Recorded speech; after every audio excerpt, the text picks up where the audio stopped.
আসসালামু আলাইকুম রহমতুল্লাহ। আমি ডক্টর মোহাম্মদ ওমর ফারুক।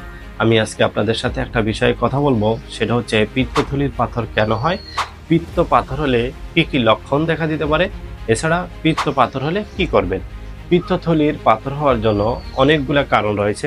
তার ভিতরে অন্যতম কারণ হচ্ছে কারো বয়স যদি বেশি হয়, কারো ওজন যদি অতি দ্রুত বেশি হয়, এছাড়া কারো ওজন যদি অতি দ্রুত হ্রাস পায়, প্রেগনেন্সি এবং মহিলা রোগীদের ক্ষেত্রে পিত্ত পাথর হওয়ার ঝুঁকি রয়েছে।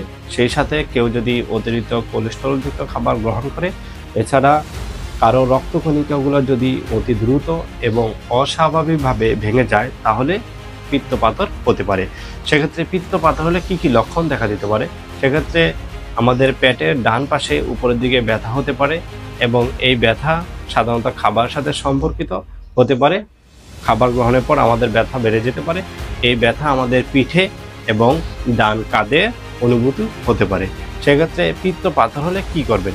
এক্ষেত্রে পিত্ত পাথর হলে সাধারণত আমরা পাথরের সাইজ ছোট হলে মুখে ওষুধ দিয়ে থাকি এবং সেই ওষুধের মাধ্যমে অনেক সময় পিত্ত পাথর গলে বের হয়ে যায়। অনেক সময় পাথরের সাইজ বড় হলে ওষুধে কোনো কাজ হয় না, সেক্ষেত্রে স্থায়ী অপারেশন পদ্ধতি নেওয়া লাগতে পারে।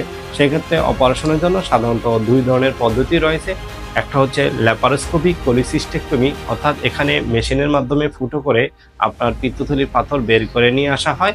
আরেকটি পদ্ধতি হচ্ছে ইআরসিপি, এন্ডোস্কোপিক রেট্রোগ্রেড কোলাঞ্জিও প্যানক্রিয়াটোগ্রাফি, অর্থাৎ এটাও মেশিনের মাধ্যমে আপনার পিত্ত নালী থেকে পাথর গুঁড়ো করে বের করে নিয়ে আসা হয়। ধন্যবাদ। আসসালামু আলাইকুম।